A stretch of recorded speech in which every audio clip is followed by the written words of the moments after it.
Bueno, vamos a dar inicio a la sesión de hoy. Bienvenidas y bienvenidos a la cuarta sesión titulada Reflexiones desde la historia de nuestro seminario interdisciplinario de apreciación y análisis cinematográfico, el uso del cine en la práctica docente, alcances y perspectivas desde la Facultad de Coapa. El día de hoy tenemos dos muy interesantes presentaciones de la maestra Abigail Cruz y del maestro Francisco Alberto Montalvo. Entonces vamos a dar inicio con la presentación de la maestra Abigail Cruz Uribe. La voy a presentar ahora mismo. Ella es licenciada en Historia, egresada de la Facultad de Filosofía y Letras de la UNAM. Tiene una especialidad en Tecnologías de la Información y Aprendizaje. Asimismo, una especialidad en en Enseñanza de la Historia de México. Es candidata a maestra de Historia y Enseñanza de la Historia de México, profesora de las asignaturas de Historia Universal 3 e Historia de México 2, y sus películas favoritas son Farinelli, Onegin, Todas las Mañanas del Mundo, El Rey Sol, El Violinista del Diablo, Lejos del Mundanal Ruido, Cumbres Borrascosas. Sus películas favoritas de anime están En el Bosque de la Luz de las Luciérnagas, El Castillo Vagabundo, Your Name, Violet Evergarden, y del cine mexicano, El Gran Calavera, Macario, que es la película que nos presentará el día de hoy, y El Rebozo de Soledad y Enamorada. Entonces, bienvenida, maestra Abigail Cruz, muchas gracias por acompañarnos el día de hoy. Le cedo la palabra. Muchas gracias por la invitación. Buenas tardes a todos y a todas. Voy a iniciar con una película que es de mis favoritas, Macario. Todo el contexto que nos permite reflexionar en torno a la vida, en torno a la muerte, en torno a la condición del ser humano, en este caso de los grupos indígenas principalmente. Voy a estarles pasando algunos fragmentos para ir relacionando todos estos temas y bueno, en ese sentido, pues vamos a estar un poquito interactuando. Les voy a estar haciendo algunas preguntas y bueno, en ese sentido, pues vamos a iniciar. ¿De qué va esta película? Primero, es una película mexicana de 1960, es dirigida por Roberto Galvadón.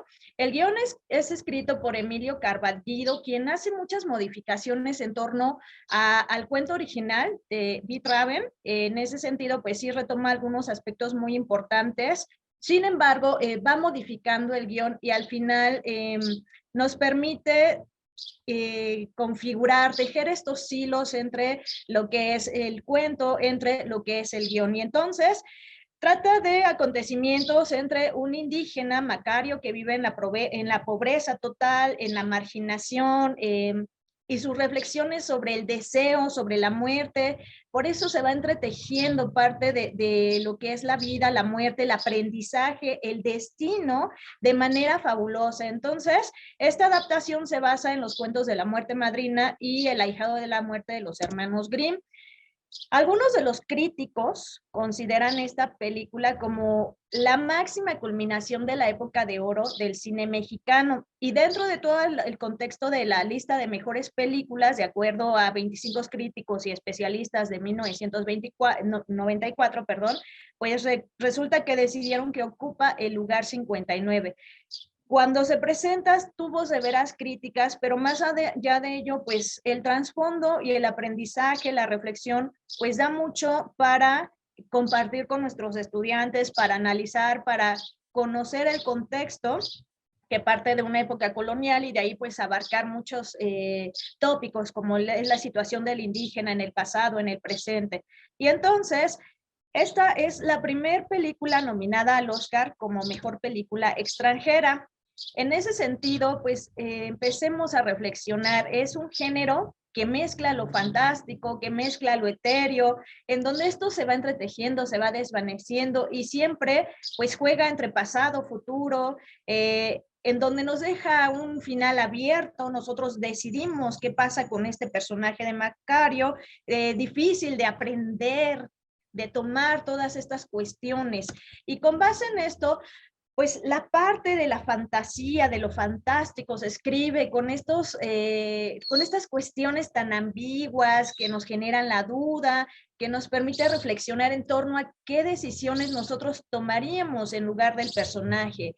Entre aceptar una decisión, las consecuencias, aceptar otra, el destino se puede modificar, qué conlleva aceptar nuestro destino, cambiarlo, etcétera. Y en ese sentido, pues también decantarse por esa resolución de cuál es el final que nosotros vamos a decidir para este personaje. Y entonces, eso es lo que conserva el sentimiento de lo fantástico, lo que nos permite reflexionar.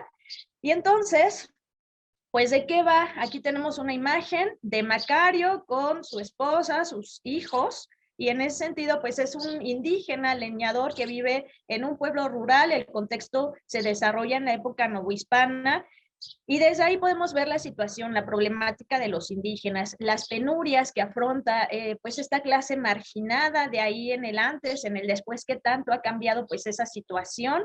Y bueno, su familia está conformada por 5 hijos, su mujer, quienes van a estar sorteando todos estos pesares. Macario va a tener en ese sentido pues que ofrecer todo para su familia, para sus hijos, pasar hambres, miserias, la desigualdad. Y entonces, ¿qué es lo que pasa con estos personajes? ¿Qué es lo que pasa en ese contexto con estos grupos sociales?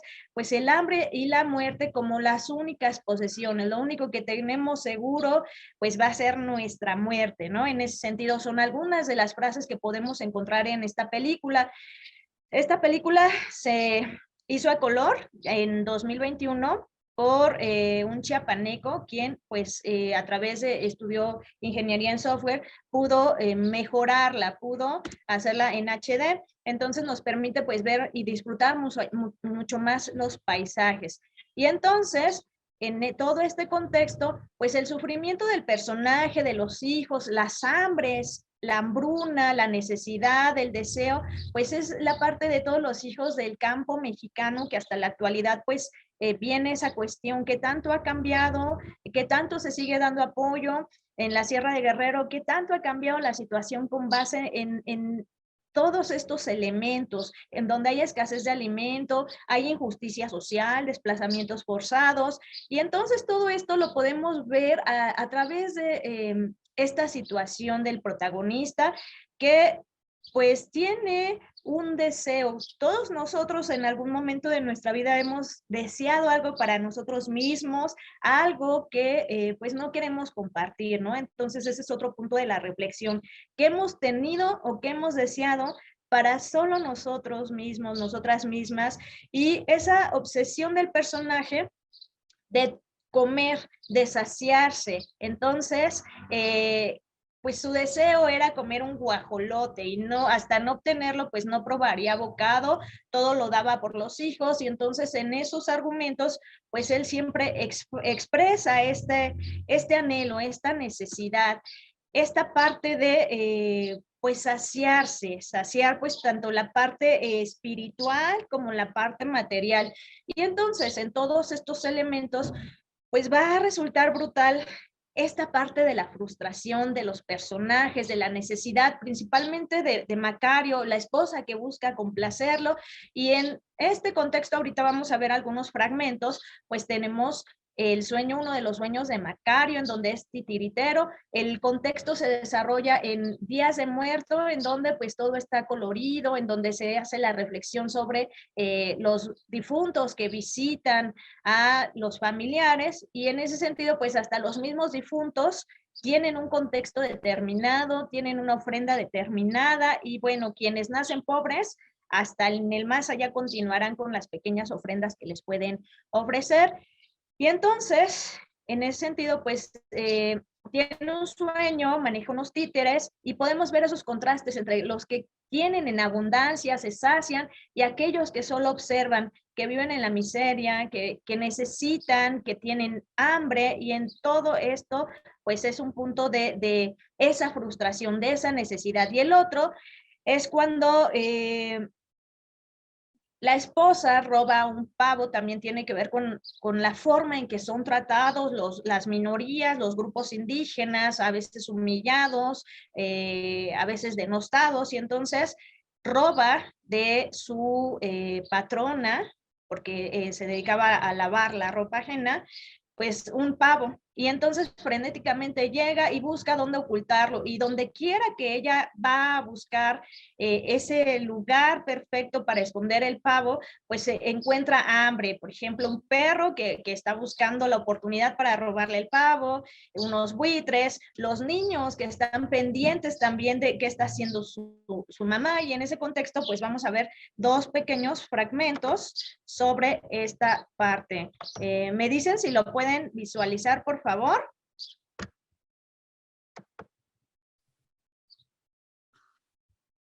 ¿Sí se ve?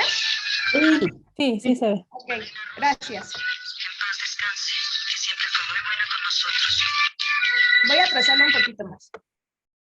Aquí es donde les hablaba de la parte de las ofrendas. Entonces, Macario es este leñador, como lo estamos observando, y vemos esta parte. Para tu madrina Rosa, que en paz descanse, que siempre fue muy buena con nosotros. ¿Papá va a poner una luz? No, hija, no. Tu papá, gracias a Dios, está vivo. Las ofrendas son nada más para los fieles difuntos.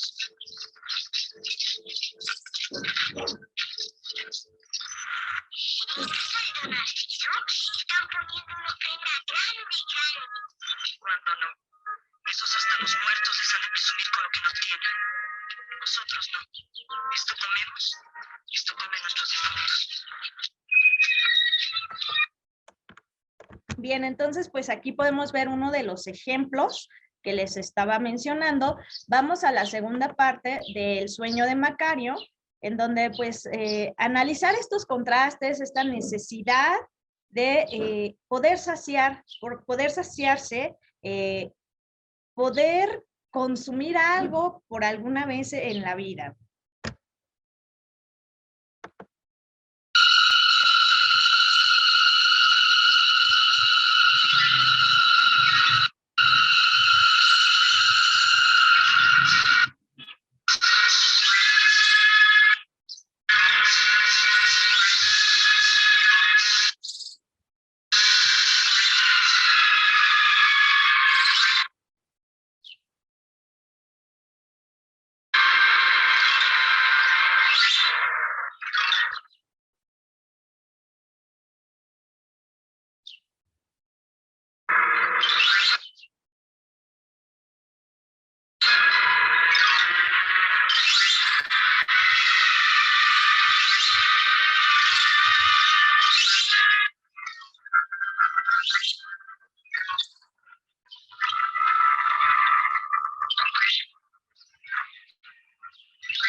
Bien, entonces en este otro fragmento, pues podemos ver esa injusticia social entre quienes poseen todo y quienes lo necesitan. Y bueno, si nosotros tomamos estos ejemplos para nuestros alumnos en la clase de historia, pues nos permiten también dar como ese contexto de los movimientos sociales. Aquí conlleva esta necesidad, estas hambrunas, estos contrastes sociales, esta marginación. Y entonces, como bien les comenté, voy a partir primero de todo este contexto un poquito social y después vamos a ir a la reflexión sobre la parte de la vida, la muerte. Y entonces estos son algunos retratos de la frustración, de la necesidad, del anhelo, del deseo.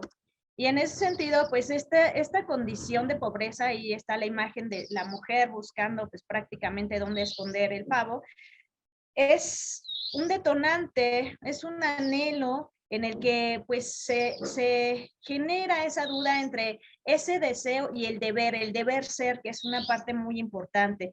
Y entonces Galvadón en ese sentido, pues a través de esta película va a acentuar la pobreza de Macario, de su familia, la desesperación también de su esposa, porque busca el bienestar. De hecho, en alguno de los diálogos, ella le dice, yo también he deseado algo para mí y no compartirlo para nadie más, y le da el pavo, entonces también esa necesidad de complacerlo.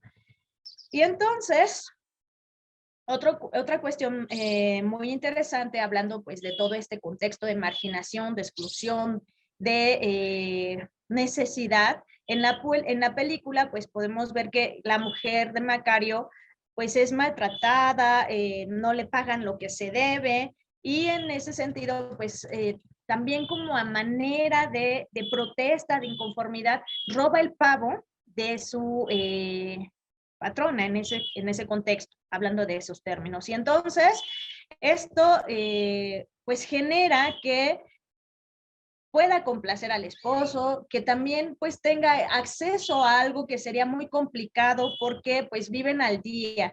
Y entonces justifica esta escena en donde roba el pavo, pues el maltrato por la rica esposa del tendero. Y entonces aquí tenemos el ejemplo.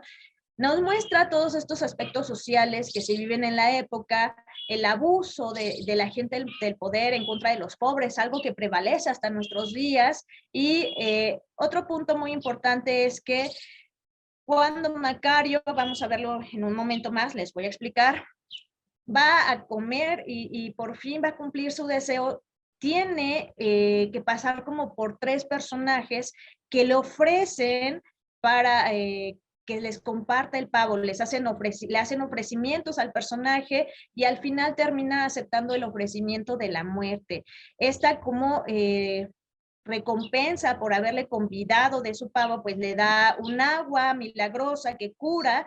De ahí pues le muestra su hijo cae a un pozo y pues le muestra qué tan milagrosa es el agua, y le dice que cuando la muerte esté en los pies, pues tendrá la posibilidad de sobrevivir esa persona. Si está en la cabecera, pues fallecerá. Y en ese sentido, pues Macario termina curando a la hija del tendero y de ahí empiezan a hacer negocios. De hecho, una de las frases de la muerte es: lucraste con el don que te di, y empieza a enriquecer, a cambiar su forma de vida. Y entonces plantea el ascenso económico de Macario, pero este ascenso también tiene que ver con envidia, con celos profesionales, porque afecta a terceras personas que terminan acusándolo ante la Inquisición.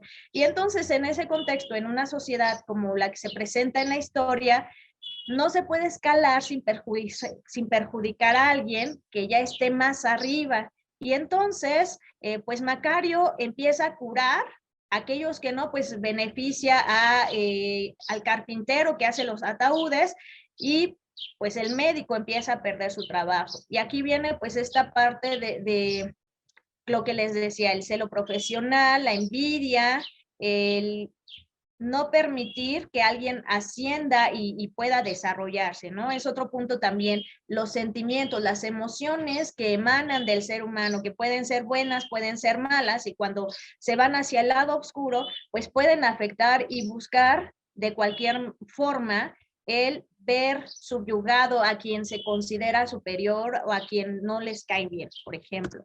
Y en ese sentido, pues como les decía, el doctor será el que va a delatar a Macario ante la Inquisición, y en ese contexto, pues también se hará un proceso en contra de Macario, que también viene esa reflexión de que el aprendizaje es personal. Él cuando está en juicio, que lo vamos a ver en un momento más, pues les dice que en el monte se aprenden muchas cosas, entonces que dependerá de todos los que están representando al Santo Oficio, qué tanto pueden aprender estando en ese contexto de trabajo arduo, en esa parte empírica de aprender a través de la experiencia. Y entonces, pues Macario tiene que pasar por el Santo Oficio, va a ser juzgado. Al final, pues tiene la posibilidad de curar al hijo del virrey. Sin embargo, pues la muerte se aparece en la cabecera del hijo del virrey y entonces él culpa a la muerte de tenerlo en esa situación. Y ahorita vamos a explicar todo este contexto de que Macario huye de su fin, huye de la muerte. Y entonces, a la par de todo este anhelo, a la par de toda esta injusticia, de toda esta marginación, pobreza, pues también tiene un anhelo, pero también tiene un temor que es la muerte. Muchas veces se teme a lo desconocido y se teme mucho al morir. ¿Cómo va a llegar nuestro último aliento? ¿En qué contexto? Reflexiones sobre que el miedo a la muerte. Entonces, no son los fantasmas como tales, sino es la muerte, la angustia, la oscuridad, algo tangible que está presente en cada momento de la vida del ser humano. Y entonces, vamos a ver el siguiente fragmento. Vamos a ver dos pequeños fragmentos. Y esto es sobre la muerte.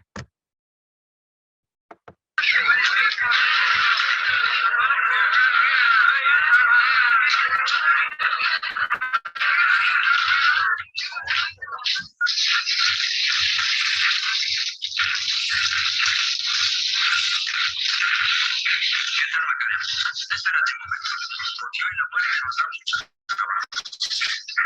¿Cuántas velas, Pues ya ves, hoy no alcanzan. Son malos muertos. No vas a comprar las tuyas. Te las dejo más baratas. Gracias, no. Haces mal, Macario. Hay que tener más consideraciones con los muertos, porque pasamos mucho más tiempo muertos que vivos. Total, en esta vida, todos nacemos para morirnos. ¿Y qué ganamos aquí? Algunos gustos. A veces, ni eso. Muchos trabajos, muchas penas. Cuando nacemos ya tenemos nuestra muerte escondida en el hígado o en el estómago, o acá, en el corazón, que algún día va a pararse. También puede estar fuera, sentada en algún árbol, que todavía no crece, pero que se va a caer encima cuando sea viejo.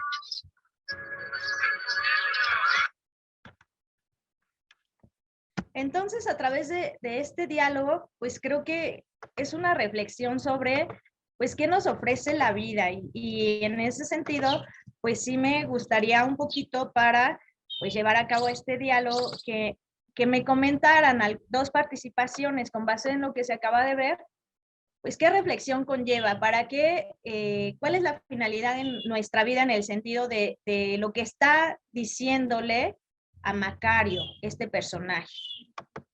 Pueden desactivar su audio si lo desean y les escucho.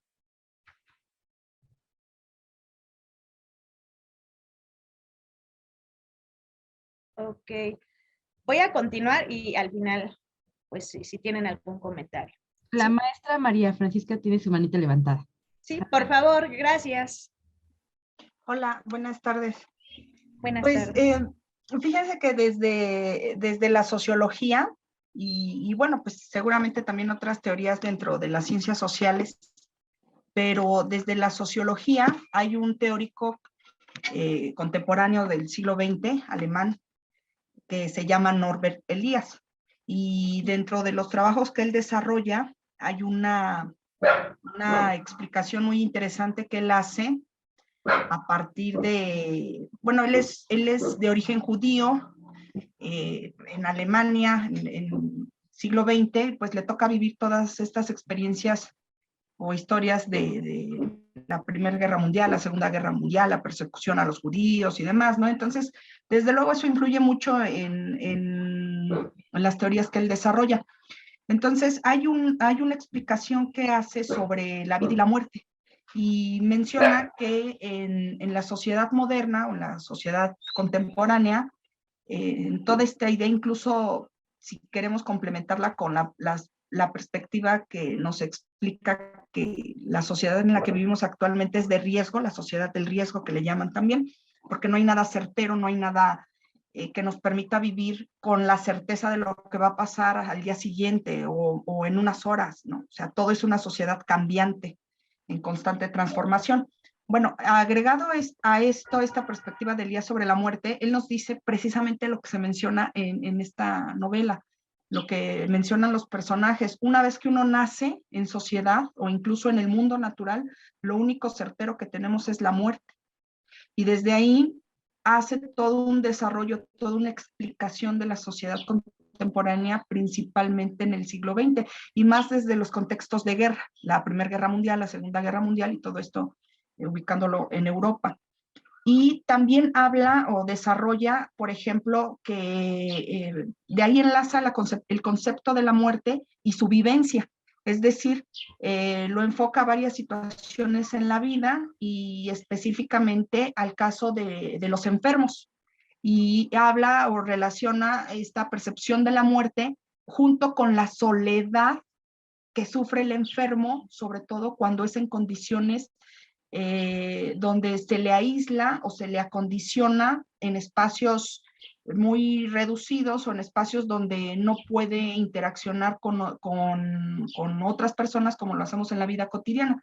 Y se remite específicamente a los casos de hospitalización.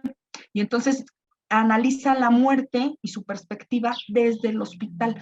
¿Cómo es vivir, si lo podemos decir de esta manera, cómo es vivir, gozar, padecer la muerte desde el hospital, desde una cama de hospital, que desde luego es una perspectiva muy diferente a la percepción de la muerte, por ejemplo, en casa, en tu cama, con tus familias, o la percepción de la muerte desde un accidente o desde un secuestro, un terremoto, por ejemplo, cosas así, ¿no? Entonces, la muerte, precisamente lo que nos dice Elías tiene percepciones distintas dependiendo el lugar, la cultura, el tiempo y desde luego la circunstancia en la que estemos atravesando. Finalmente todos, si ya lo vemos muy románticamente, todos nacemos para morir o nacemos y como dice él, ¿no? Lo único certero que tenemos es la muerte, pero la percepción de la muerte varía pues desde el tiempo, el lugar, la cultura, pero ya de manera particular en los individuos, pues varía incluso por edad. No es lo mismo la percepción de la muerte desde ser un niño o en los infantes, a los adolescentes, a los jóvenes, a los adultos, a los ancianos. No es lo mismo la percepción de la muerte incluso hasta en el hombre o la mujer, ¿no? No es lo mismo la percepción de la muerte desde la riqueza o la pobreza, ¿no? Y esto ahora es muy reflexionado, por ejemplo, desde estos contextos de pandemia, ¿no? Que, por ejemplo, la pandemia nos viene a recordar, o la enfermedad, o este riesgo de contagio precisamente nos viene a recordar la muerte, ¿no? Que es un concepto como que se ha disfrazado, se ha distorsionado, se ha pretendido olvidar en la sociedad moderna, alejarnos incluso de la racionalidad que implica la muerte. Entonces, pues la muerte es algo que está presente todo el tiempo, pero se explica y se concibe desde diferentes puntos de vista. Y esta película, a mí, Abigail, pues, te la agradezco mucho, me encanta, es de mis películas favoritas.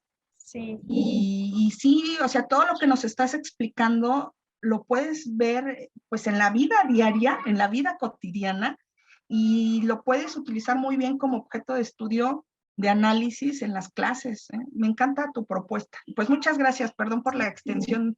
No, al contrario. Muchas gracias, pues gracias. Muy pertinente, gracias. Retomo lo que mencionas, pues la muerte se vive desde diversos contextos Y aquí hay un punto también muy interesante, la muerte, como bien mencionas, desde casa, desde la enfermedad, en el sentido en que a Macario pues le dan el don de curar. ¿Y qué hace? Pues al final, dada la necesidad y dadas las circunstancias y también por el tendero que empieza a lucrar, pues termina haciendo de la vida, de la muerte que él tiene, pues ese don, pues termina lucrando con él y eso le va a increpar la muerte más adelante. ¿Qué hiciste con el don que te di? Lucraste con él.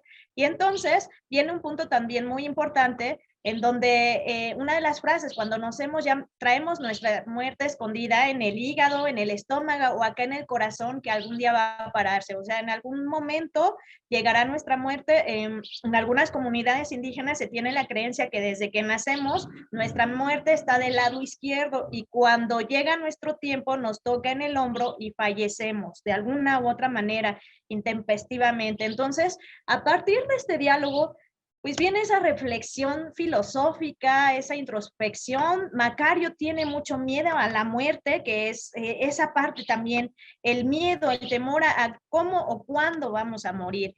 Y entonces, como bien les estaba comentando, pues se le cumple el deseo de comerse el pavo y se interna en el bosque, se le aparece en 3 personajes. Y aquí viene un punto muy interesante en torno a esta reflexión sobre la muerte. Me gusta mucho esta frase: cuando tú te apareces ya no das tiempo de nada. Nosotros hacemos muchas veces planes a futuro, vivimos a veces estresados, mucho trabajo, pero cuando llega la muerte pues ya no nos da tiempo de voy a tener que hacer tales cuestiones, estas otras, o voy a hacer estos proyectos. No da tiempo de nada. Y la muerte pues tampoco tiene esa distinción de clases. Entonces, 3 personajes confrontan a Macario para que les invite a compartir el bocado. El primero pues es el diablo que también representa la avaricia, el deseo, la opulencia, pues la parte más oscura de nosotros, ¿no? Y le ofrece riquezas,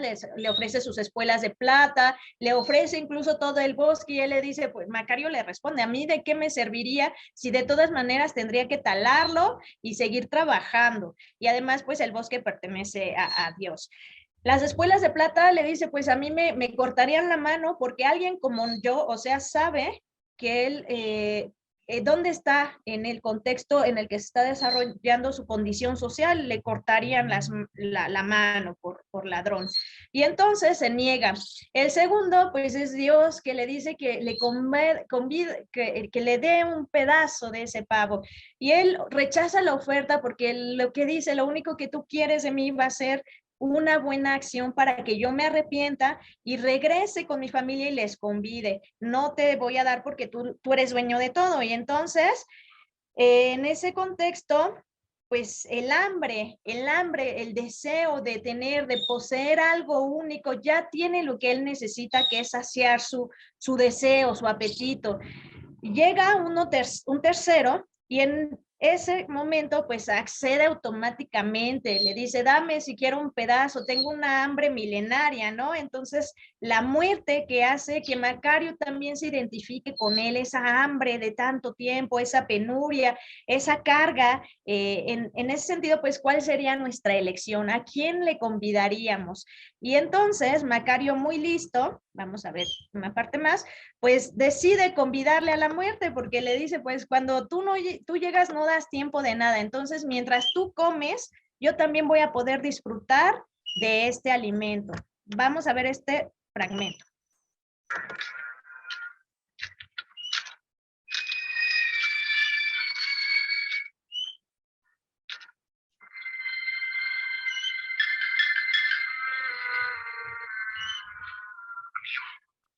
Todo ese guajolote es para ti solo. Tengo mucha hambre, un hambre muy atrasada. Hace miles de años que no como. ¿No podrías convidarme un pedazo?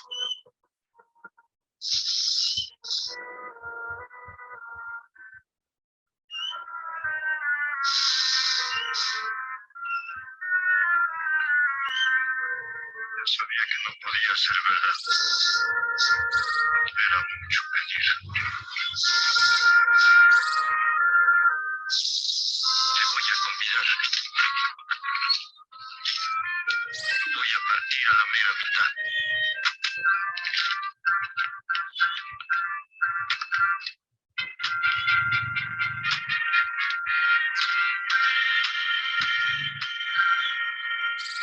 Voy a adelantarle un poquito para ver esta parte. Esta que platiquemos. Trato tampoco a los hombres. Tampoco. Nos vemos un instante y en realidad no hay nada que decir ni tiempo para decir nada. Puedo preguntarte una cosa. ¿Por qué me convidaste? Tenías mucha hambre. Se ha notado re bien. Más de la que haya yo tenido nunca. Y por eso me convidaste. Sí. Principalmente por eso. Y al primero que te pidió. ¿Por qué a él no? A ese. Claro que sí, no quería engañarme.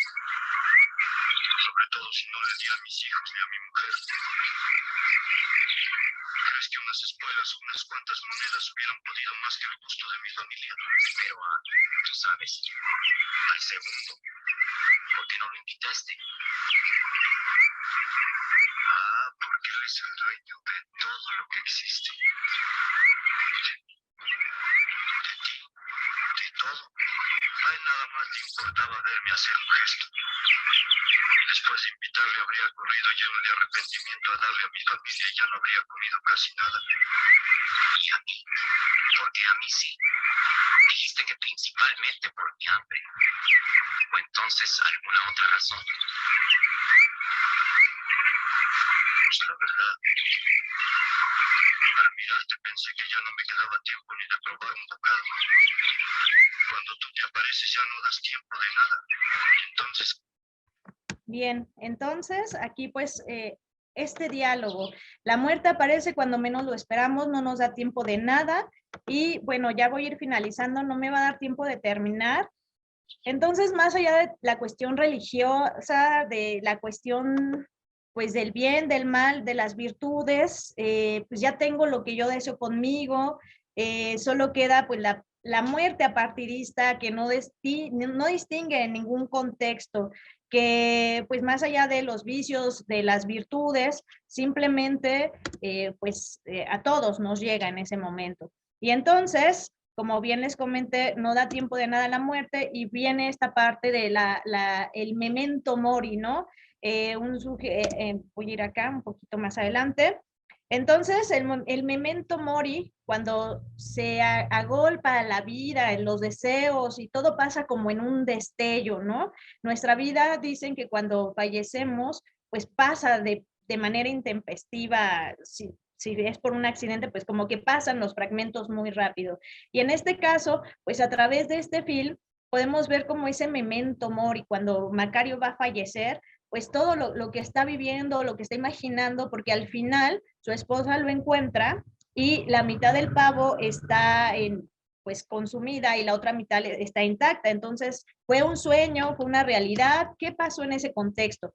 Y entonces, viene ese punto que les había comentado, sale de que no pudo curar al hijo del virrey y llega a las grutas, la muerte lo está esperando porque también ya ha llegado su tiempo y viene una parte muy interesante porque están llenas de velas y esas velas representan a la humanidad, es el destino, el único, inalterable, la muerte. Y entonces aquí viene una frase que me gusta mucho: Macario, aquí está la humanidad, ves arder las velas tranquilamente. A veces soplan los vientos de la guerra, a veces los de la paz, y las vidas se apagan por millares al azar, las altas, las pequeñas, las derechas, las torcidas. Ahora reina la calma.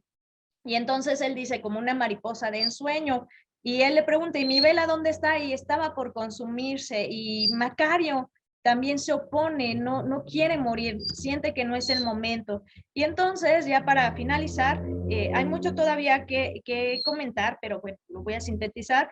Nos deja un mensaje muy interesante sobre la vida, sobre la muerte, sobre la polarización social, sobre la fragilidad del ser humano. Mientras la vida y la muerte están pues pacíficamente, se interrelacionan, pues a veces como seres humanos estamos tan ocupados tratando de subsistir, llenos de tensión, de preocupaciones, que pues olvidamos estas reflexiones filosóficas, ¿no?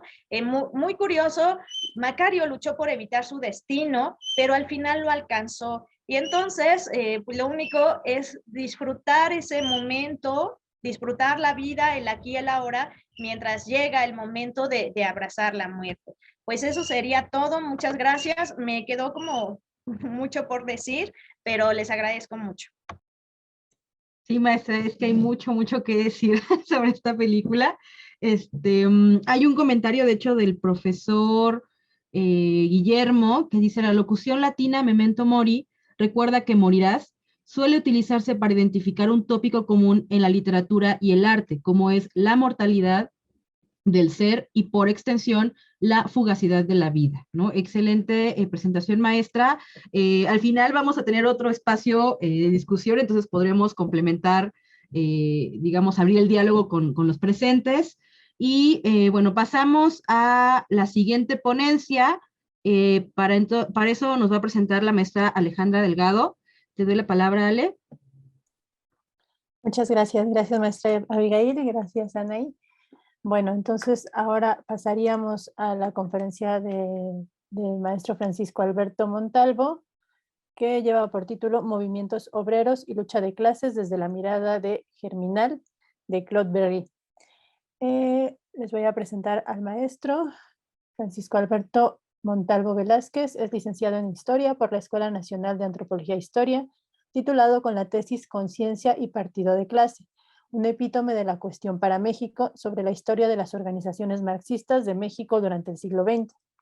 Además, es maestro en docencia para la educación media superior en la disciplina de Historia por la UNAM, con la tesis Leer y Escribir pensando históricamente, las explicaciones históricas de los estudiantes de educación media superior a través de fuentes primarias, que fue elegida como una de las 4 tesis del campo de Historia de la MADEMS para la colección editorial del posgrado, y que próximamente será publicada por la UNAM. El maestro Francisco es profesor de tiempo completo en la Escuela Nacional Preparatoria 5, en el turno vespertino del Colegio de Historia, donde imparte las asignaturas de Historia Universal 3, Historia del Arte e Historia de la Cultura. Además, es profesor de Didáctica de la Historia en el programa de la Maestría en Historia de la Universidad Pontificia de México, y sus películas favoritas son Ritz, El abrazo de la serpiente, Amores perros, Transporting, Requiem for a Dream, Apocalypse Now y El bueno, el malo y el feo. Entonces, bueno, los dejo con el maestro Francisco. Adelante, maestro. Hola, ¿qué tal? Muchas gracias, maestra Alejandra. Vamos a compartirles la pantalla primero. Ahí la están viendo. Sí, sí se ve. Ok, muchas gracias. Pues espero que hayan podido ver la película. Teníamos 2 versiones, una con censura y otra sin censura. Hay unas escenas fuertes en la película, entonces para los estudiantes, sobre todo porque esta película yo se las paso en 4º año, entonces todavía son menores de edad y en ese sentido pues hay que guardar la discreción correspondiente. Bien, pues entonces esta película es para una secuencia didáctica llamada Movimientos Obreros y Lucha de Clases desde la mirada germinal de Claude Berry. Y bueno, para hablar un poco antes sobre la importancia del cine, no nada más para la enseñanza de la historia, sino como fuente en la historia, pues entonces les voy a compartir esta cita larga de Germán Colmenares, un investigador colombiano, que nos dice: de datos primarios con un significado deducible de su secuencia o acumulación, las fuentes han pasado a ser instrumento de verificación. Han perdido así su carácter de testimonio irrecusable del acontecer. Se les reconoce más bien como registros parciales y fragmentarios, cuya elaboración ha debido pasar en todo caso por una conciencia humana. Como tales remiten no a un acontecer, sino al acto personal de su escritura, como cualquier texto. Las fuentes no se remiten a fragmentos de una realidad externa a ellas, sino que invitan a ser trabajadas como textos. Su fragmentariedad busca un complemento no en otros fragmentos destinados a reconstruir la continuidad de una secuencia, sino en el contraste con el sistema conceptual del cual forman parte. Entonces, esto es para poder entender que en la historia profesional se retoman las fuentes del pasado, los documentos o cualquier artefacto que nos pueda dar información de otro tiempo, pero no se puede retomar esa fuente de información para que nos sirva justamente como un testimonio irrecusable, es decir, que sean o representen la realidad histórica misma, sino que hay que entenderlas justamente como registros que pueden tener algún sesgo, que son fragmentarios de una explicación más amplia, que pasaron por una conciencia humana, es decir, una interpretación, que el productor de ese documento, el realizador de esa fuente, pues tuvo un contexto en el que se desarrolló, en el que vivió, que puede tener una ideología, que puede tener alguna influencia de su entorno, y por lo tanto lo que se va a producir es el resultado de ese entorno. Entonces, cualquier tipo de fuente, como nos remite pues la cuestión principal de este seminario, el cine, las películas también pertenecen a un sistema conceptual. Los directores, ¿no? Los guionistas, la época en la que fue producida la película, si es una película histórica, entonces también tenemos que tomar en cuenta que nos puede arrojar información no nada más sobre la época histórica que quiere representar, sino la propia época en la que fue hecha la película. Entonces, en ese sentido, vamos a brevemente ver lo que nos dice un historiador muy famoso, acaba de fallecer hace poquito menos de un año, Marc Ferro, que nos dice: el historiador, más dado a analizar estructuras que acontecimientos, se interesa por las permanencias y las mutaciones invisibles. A largo plazo, habida cuenta que este termina además eclipsando en parte a los demás. Entonces, esto nos lo dice Marc Ferro en este libro muy famoso, Cine e Historia, donde también nos comenta que el historiador cuenta con diversos tipos de fuentes, series temporales, demográficas, datos numéricos, que representan algo tangible y por ello historizable. El cine, por su parte, es un acontecimiento testimonial. Sus testimonios se agrupan en una manifestación popular, que en este caso es la película, y por este motivo puede ser tratada como una fuente histórica, del mismo modo que se hace con las otras artes y las tradiciones populares que conforman el folclore. La historia como fuente para el cine también ha sido utilizada de esta manera, un poquito al revés, ¿no? En lugar de que el cine pueda ser una fuente para la historia también ha sido una fuente para el cine. Este es el caso de El regreso de Martin Guerre. En 1982, el cineasta Daniel Nye realizó una película sobre el caso de Martin Guerre con Gerard Depardieu como protagonista. El filme trata un caso histórico de impostura judicial. En 1548, un campesino francés llamado Martin Guerre abandonó a su esposa Bertrande de Wells y se fue del pueblo de Artigas. En 1559, un hombre muy parecido a Martin regresó al pueblo afirmando ser el verdadero, siendo reconocido por todo el pueblo, incluso por la esposa, que lo recibió sin reparos. Solo cuando el impostor reclamó las propiedades de la familia, todo el pueblo lo desconoció y fue llevado a un juicio. En pleno tribunal reapareció el verdadero Martin, pero aún así era difícil saber quién era el auténtico porque ambos respondían las mismas preguntas. Entonces, este es un caso judicial real. O sea, esto sí aconteció en el siglo XVI en un pueblo de Francia. Era un campesino rico que por ser acusado de que robó grano, huyó, abandonó a la familia, huye del pueblo pero de todas maneras es aprendido y en la cárcel conoce a otro individuo y le cuenta su vida con muchos detalles. El otro preso, entonces, con esos detalles, regresa, o más bien va a Artigat a hacerse pasar por Martanger con toda la información que le había dado el verdadero campesino. Lo curioso de todo es que, bueno, esta investigación se hace con archivos penales, con archivos judiciales, ¿no? de la propia época, con esas fuentes primarias. Y lo curioso es que todo el mundo lo aceptaba, todo el mundo decía que sí era, ¿no? Incluso la esposa. Y entonces, pues compartía toda la vida de casados con este impostor. Y se parecía físicamente, se había aprendido al pie de la letra toda la información que le había proporcionado el verdadero Martán. Y entonces esta historia que ha fascinado ha sido motivo de investigación de muchos historiadores, de muchos investigadores. Hay una película, me parece que de la década de los 60, un poco más vieja, no estoy seguro, pero hay una película en especial que es considerada muy fidedigna a la historia porque fue asesorada por una historiadora estadounidense llamada Natalie Simone Davis. Entonces vamos a ver el tráiler de la película.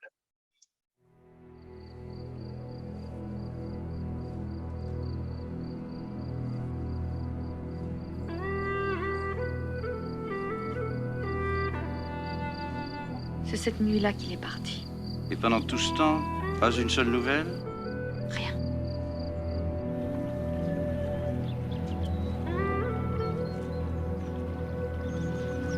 C'est moi, Martin.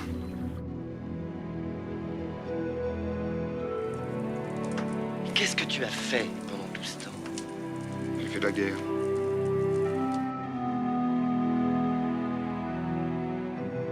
Et moi, c'est pour toi que je suis là. Je veux vendre de près de la Croix d'Or et acheter celui du Pujol. Tu n'as aucun droit, puisque c'est toi qui es parti. C'est fait!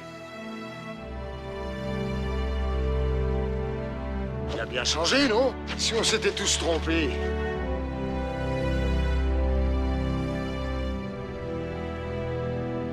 C'est toi, Martin Guerre? Oui, c'est moi. Tu es bien sûr. Tu es un imposteur.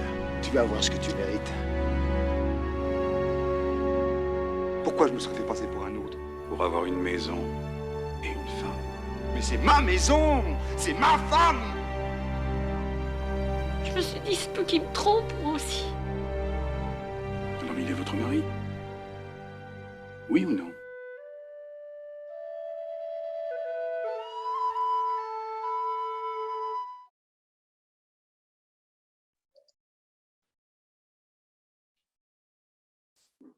Bien, entonces, como les decía, la principal asesora de la película fue la historiadora feminista Natalie Simone Davis.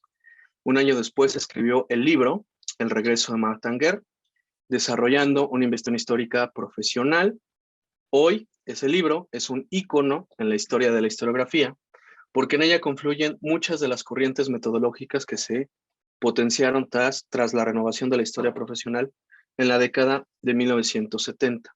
Entonces es un libro muy interesante porque Natalie Simone Davis, en su búsqueda de rescatar la historia de las mujeres, es una de las pioneras que se considera una historiadora feminista del siglo XX. Nosotros sabemos que en la actualidad la cuestión de género es una cuestión que ya está se está arraigando mucho en la academia, pero en ese entonces era mucho más innovadora, sobre todo porque a diferencia de los otros investigadores, de los otros historiadores, hombres que revisaron este caso, el de Martanger, ella se enfoca sobre todo también en Bertrand, en la esposa, contar la historia de la esposa, y además bebe de la llamada historia cultural, de la microhistoria, que justamente son estas nuevas corrientes en ese entonces de la historia que estaban tratando de hacer las cosas distintas, ¿no? En la historiografía profesional. La microhistoria, por ejemplo, nada más para hablarles brevemente, es pues un método en el que se busca encontrar grandes explicaciones sobre el contexto histórico a través de pequeños universos, de pequeñas muestras. Entonces es el caso, por ejemplo, de el historiador Carlo Ginzburg, que le estoy poniendo en la camarita. Es el libro base de la microhistoria, El queso y los gusanos. Y otros libros de historia cultural también de la misma época, como La gran matanza de gatos, de Robert Darnton. Este también es un clásico. De hecho, se podrían hacer cosas muy interesantes entre literatura e historia, porque revisa justamente los cuentos populares desde la historia oral, porque se contaban por medio de la historia oral. Y la historia cultural, en este caso como la de Darnton, busca la otredad, este término antropológico, que es entender que las personas del pasado son otros, que no son nosotros. Y tomando en cuenta esa distancia y partiendo con mucha precaución ante esa distancia, es como podemos encontrar sorpresas para evitar los sesgos de confirmación, porque muchas veces interpretamos los acontecimientos desde el presente. Entonces, esto también fue una innovación en la historiografía. Finalmente, Natalie Simone Davis también en este libro parece recuperar cuestiones que desarrollaría antes y después Peter Burke, ¿no? En su libro de formas de historia cultural, que nos habla justamente de que la historia tiene que buscar este equilibrio entre el positivismo y el constructivismo. Entendiendo el constructivismo no como la teoría pedagógica de Piaget, de Vygotsky, hasta los actuales, sino la interpretación de que la historia es una construcción social y que por lo tanto los relatos históricos se basan simplemente en interpretaciones de nuestro presente y jamás se va a poder encontrar con precisión cómo acontecieron los sucesos, sino que todo es una interpretación. Entonces, Burke dice que no hay que caer en ese exceso por un lado, pero tampoco en el exceso positivista de creer que las fuentes son la realidad histórica misma, sino que también hay que tener un acercamiento disciplinar. Entonces ahí está este muy importante libro, es un hito en la historiografía. De esta historiadora todavía vive, ha de tener como unos 95 años, me sé que fue la presidenta de la Asociación de Historia de los Estados Unidos, o sea, tiene fotos con Barack Obama y cosas así, o sea, es una persona muy importante en Estados Unidos.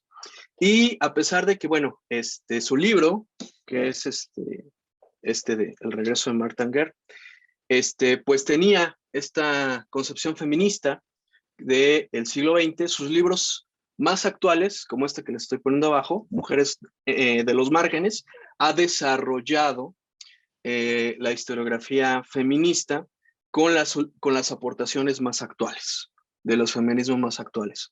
Entonces, si les interesa también conocer la interpretación de Davis sobre mujeres que han tenido una participación muy importante en la historia, aunque no han estado en situaciones de poder, pero sí han influido, pues esta es una recomendación. Mujeres de los Márgenes, 3 vidas del siglo XVII.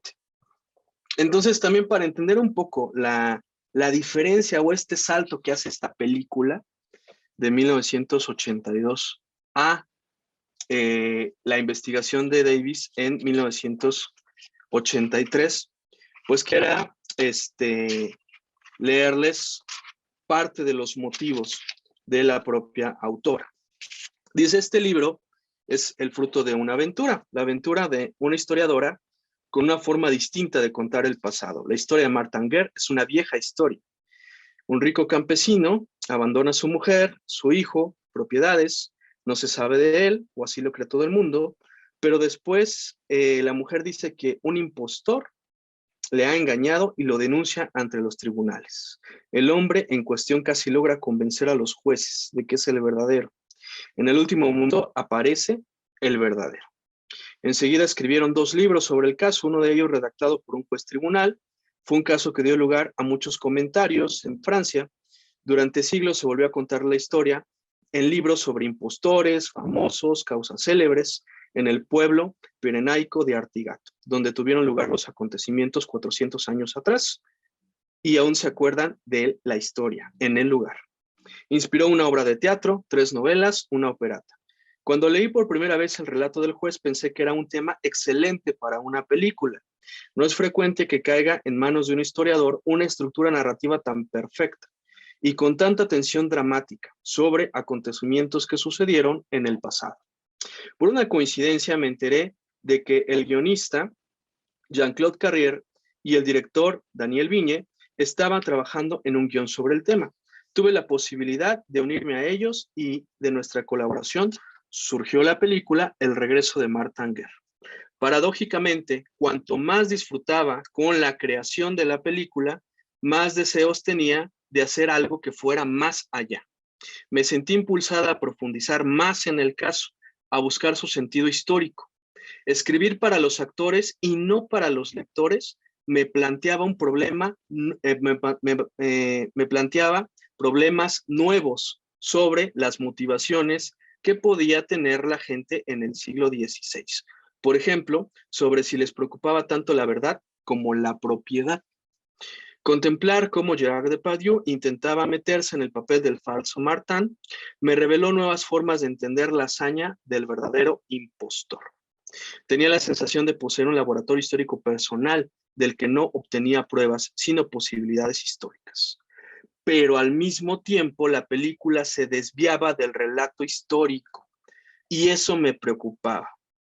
Se prescindió del origen vasco de Guerre y se ignoró la cuestión del protestantismo rural y sobre todo se insistió poco en el doble juego de la esposa y en las contradicciones personales del juez.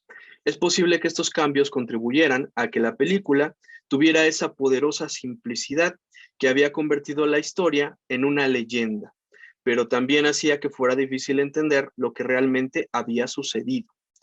La película era una recreación cinematográfica sugestiva y convincente, pero en la que no tenían cabida las incertidumbres, los quizá, los habría podido suceder, a los que recurre el historiador cuando la evidencia es inadecuada o contradictoria. Entonces, estas preocupaciones de la historiadora la dieron a hacer un libro de historia profesional en el que precisamente están ya presentes estos instintos del historiador de la suspicacia, de no confiar, ¿no? La no confianza es muy importante entre los historiadores, porque de lo contrario podemos caer en estos sesgos. Entonces ahora, ¿cómo toda esta discusión, cómo entender precisamente que las películas, que pueden ser una fuente de uso público de la historia, ¿cómo podemos entonces analizarlas desde un punto de vista que se acerque más a lo que hacen los historiadores a nivel profesional? Por un lado, ¿qué es lo que hace esta autora? Pero por otro lado, ¿cómo lo llevamos a las clases, ¿no? En el bachillerato. ¿Cómo hacemos este ejercicio de transposición entre este debate historiográfico y lo convertimos en un objeto de enseñanza? Entonces, para eso, a mí me gusta partir de un método de alfabetización o pensamiento histórico, cuyos, representantes son varios, pero uno de ellos es Samuel Weinbaum, y nos habla del pensamiento histórico, que nos dice en sus formas más profundas, no es un proceso natural, ni algo que brota en automático del desarrollo psicológico. Su logro, sin embargo, en realidad va contra el pensamiento ordinario. Una razón por la que es mucho más fácil aprender nombres, fechas e historias que cambiar las estructuras mentales fundamentales que usamos para captar el significado del pasado. Entonces, en este libro, Historical Thinking and Other Unnatural Acts, de Sam Weinberg, nos dice que pensar históricamente no es un acto natural, sino que, al contrario, ir a los lugares comunes, a los tópicos recurrentes, a las respuestas fáciles, La indagación es un camino que siempre está en constantes dudas y que tenemos que hacer contrastes, corroboraciones y verificaciones para una interpretación sólida. Entonces, nada más, para no quedarme mucho con Weinberg, les comparto estas dos guías de preguntas que se utilizan en clases. Él, junto con un equipo, fundaron en la Universidad de Stanford pues un departamento de educación. Y pues en la página de internet se pueden encontrar estos carteles traducidos al español con dos dimensiones del pensamiento histórico que son muy importantes para llevar a cabo este proceso en el aula. Contextualización, ¿no? Hacer preguntas como cuándo y dónde se creó el documento, qué era diferente en aquella época, qué era igual en aquella época, cómo podrían las circunstancias en las que el documento se creó haber afectado su contenido. Corroboración, ¿qué dicen otros documentos? ¿Coinciden en su información, sí o no?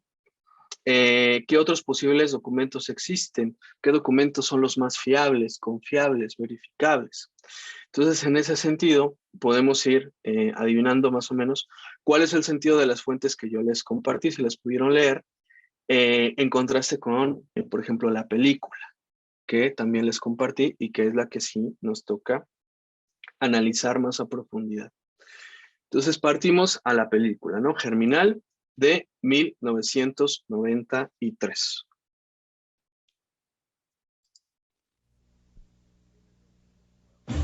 In a nation of wealth,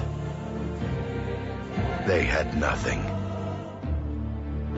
In a land of liberty, they were enslaved. In a moment of glory, they rose united. Men, women, heroes.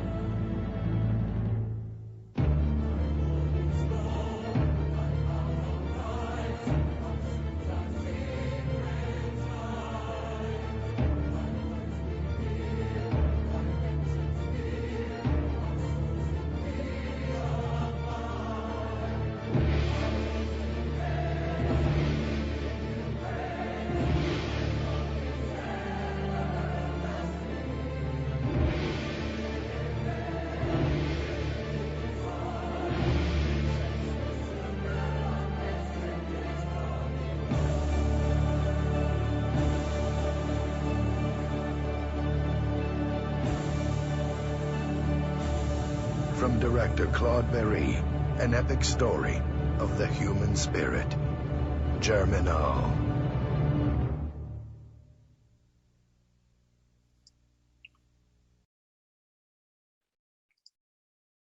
Entonces, bueno, ahí tenemos los datos técnicos. Es de Claude Berry. Bueno, ahí tenemos la fotografía, la música, el reparto. Renaud es un actor que también es una estrella de rock, entonces todo un personaje en Francia.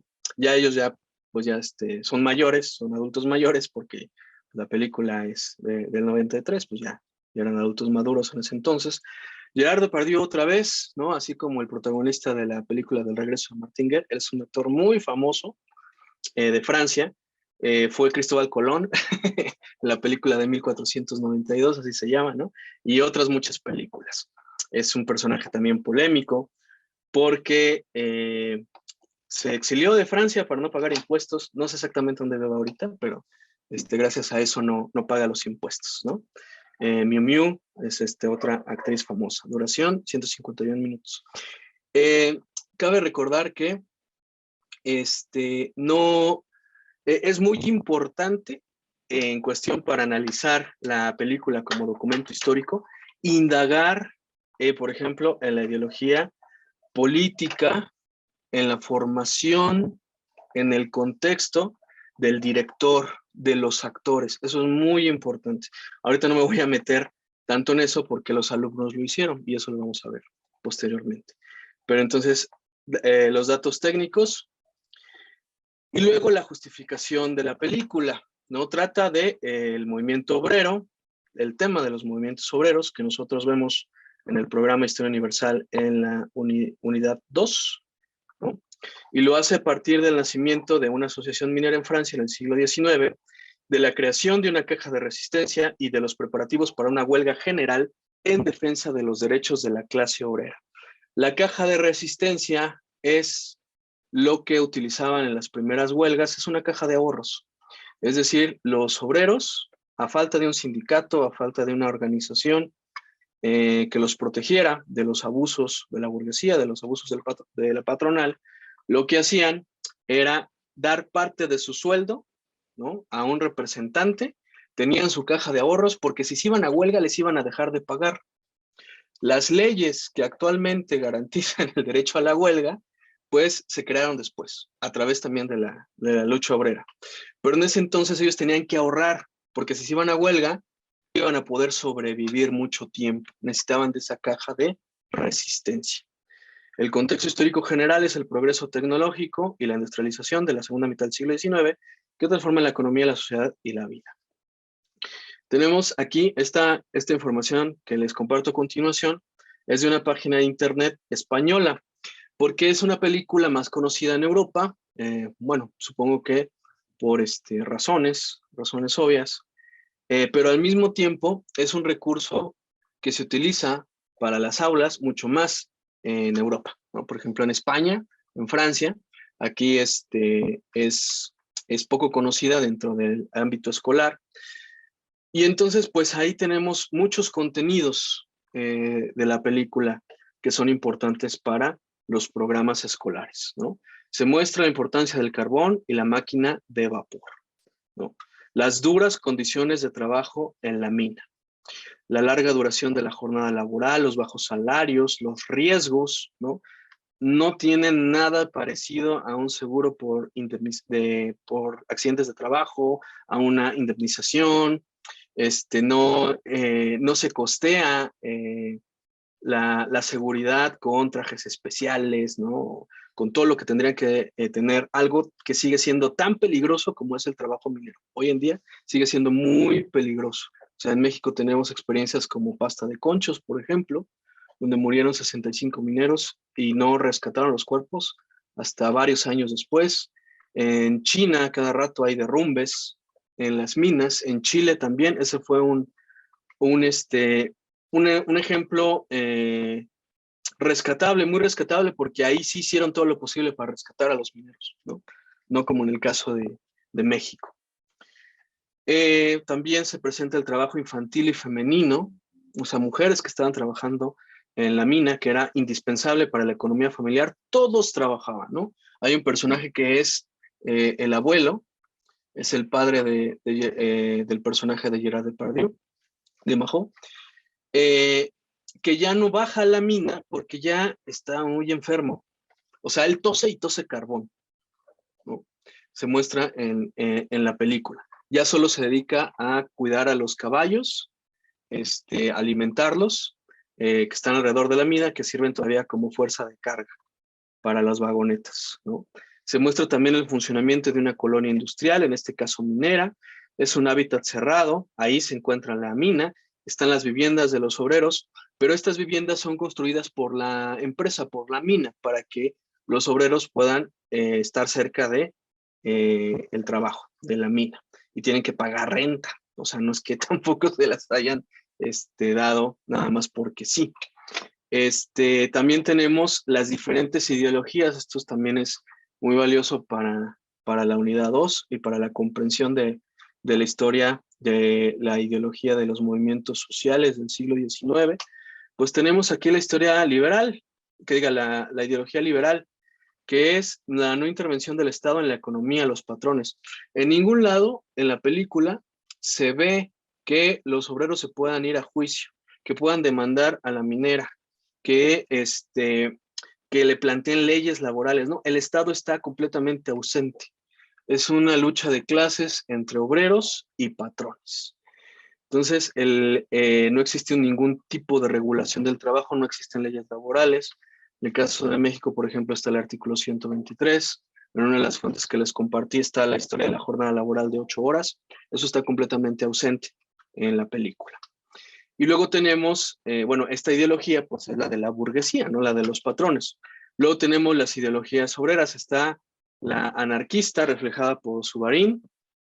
Si vieron la película, pues es uno de los personajes que se la pasa leyendo en la cantina. Admirador de Bakunin, un prominente anarquista y partidario de la acción directa contra la mina al final de la huelga. Pues si no vieron la película, pues les voy a hacer un spoiler, de modo. Subarín sabotea la mina, se inunda y se pierden vidas de obreros. Él está en contra justamente de la organización de la huelga que otro de los protagonistas lleva a cabo, ¿no? Para él, dentro de su ideología anarquista de la acción directa, lo que se tiene que hacer es este tipo de, pues de plan, ¿no? De destruir los medios de producción de la burguesía. Luego tenemos otro personaje, que es el dueño de la taberna, Rasnov, que es el reformista sindicalista, que alguna vez fue obrero, alguna vez fue minero, pero asciende a la clase de la pequeña burguesía, tiene su propio negocio, le interesa mucho hablar de política, simpatiza sobre todo con Etienne Lantier, ahorita vamos a hablar sobre él, pero no es ni anarquista ni tampoco es partidario del socialismo, sino que él lo que quiere es reformar las condiciones simplemente para que los obreros sigan teniendo, o más bien para que alcancen mejores condiciones de vida, pero no se plantea una revolución socialista en el que los obreros tomen los medios de producción de la burguesía, como si lo hace Etienne, ¿no? Entonces Etienne, en la película llega, él era un ex maquinista, golpeó a su patrón, entonces lo corrieron, llega a este pueblo, minero, y entonces comienza a ver la injusticia, la miseria, y es uno de los principales organizadores porque él ha leído, ¿no? A los socialistas. Él sabe de la importancia de, en ese entonces, de la Primera Internacional, que funda Marx, Engels, también ahí estaba Bakunin, es decir, era el primer gran intento de organizar a todos los obreros del mundo en una organización política, pero que no dominaba ninguna de las ideologías obreras en disputa como el marxismo y el anarquismo. Entonces, él va a representar justamente al socialismo, Etienne Lantier. Entonces, para ver un poco sobre también las condiciones de vida en este caso de los mineros, pues aquí vamos a ver un fragmento.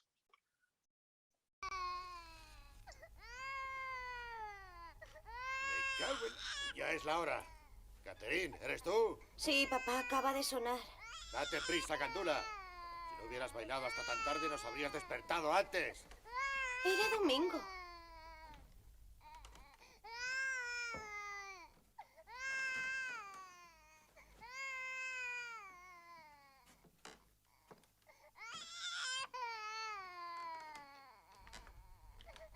Zacarí, Jeanlene, arriba, es la hora. Mierda, hay que levantarse. Déjame en paz, tengo sueño. Cállate ya, Maxine.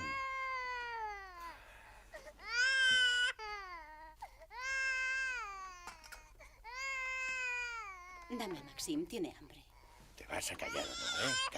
Cállate, cállate. Ve a mamar. Toma.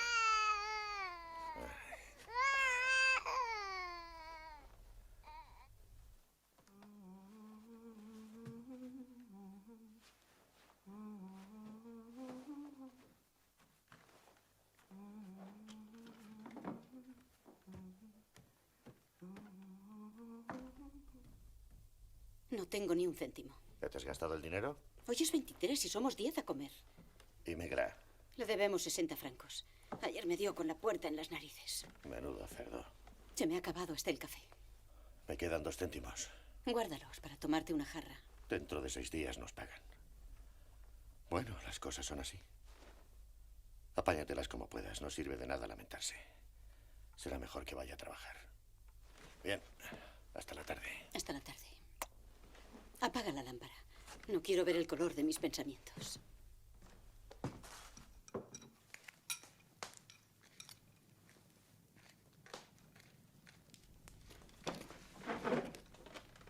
Esto es agua. Es lo que sobró del café de ayer, no hay nada más. Va, está caliente y no es tan malo.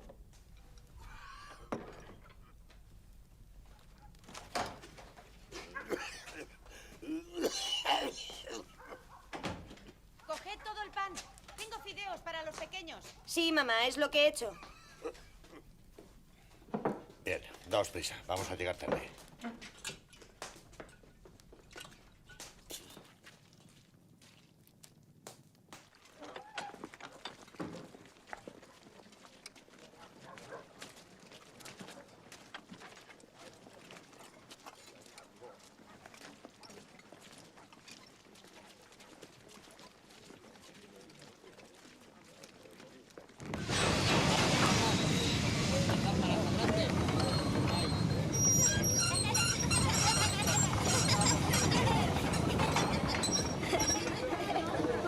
Bajando.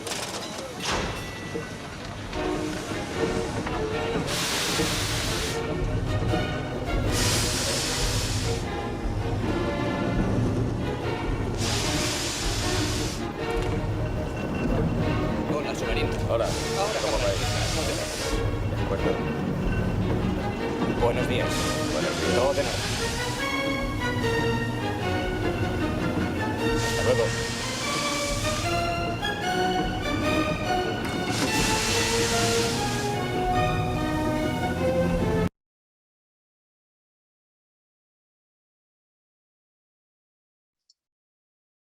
Bueno, entonces con este fragmento pudimos también ver algunos aspectos demográficos. La familia Mojo es el prototipo de familia proletaria, ¿no?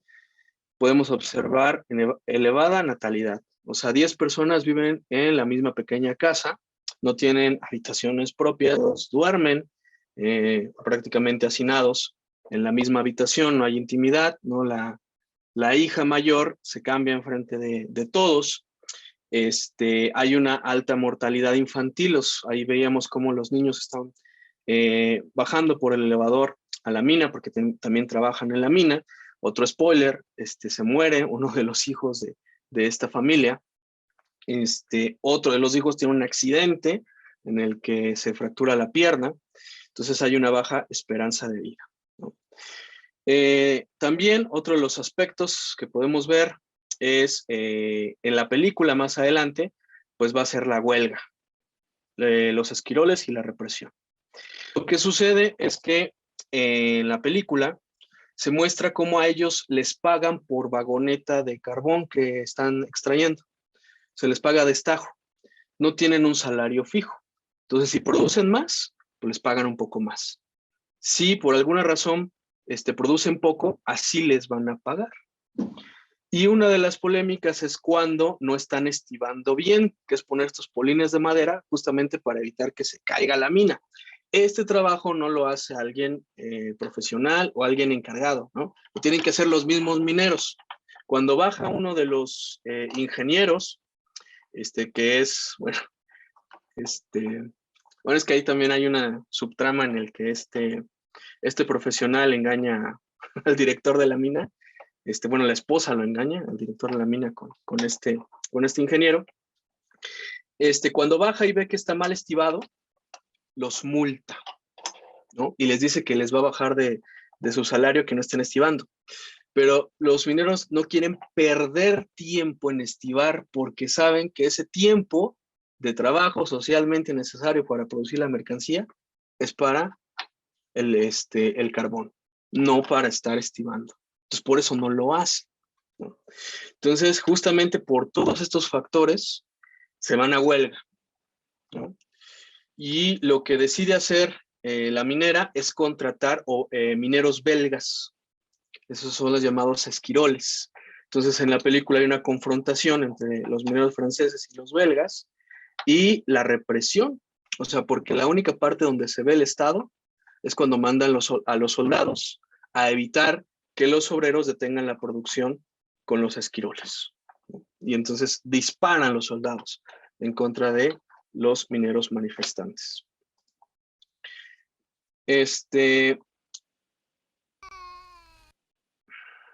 Bien, entonces ahora vamos a ver un poco de la secuencia didáctica que fue aplicada en la clase, o sea, cuáles son más o menos los pasos. Bueno, la estructura de la actividad ya se las compartí, donde ahí se muestra pues la ubicación en el programa académico, la unidad correspondiente, el objetivo. Tenemos también una pregunta histórica que va a estar a lo largo de toda la secuencia con los estudiantes, o que estuvo a lo largo de toda la secuencia, que es que al final los estudiantes siempre se estén preguntando si la clase obrera ha prosperado al intentar cumplir el ideal de la película a pesar de todas las consecuencias que ha padecido en las luchas sociales, ¿no?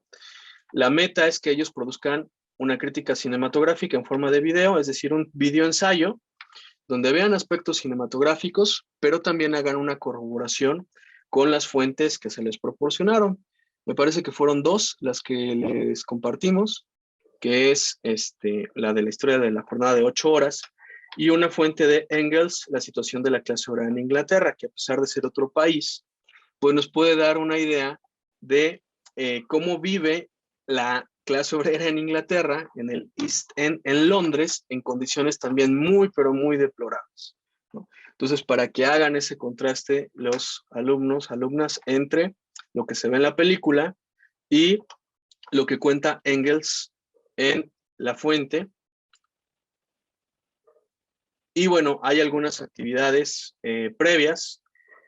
Nosotros indagamos cuál es la labor profesional de la crítica de cine. Vimos un video de un canal de YouTube que yo se los recomiendo, que se llama Zoom F7, que hacen muy buenos videoensayos abordando el tema del cine en general y haciendo reseñas de películas en particular.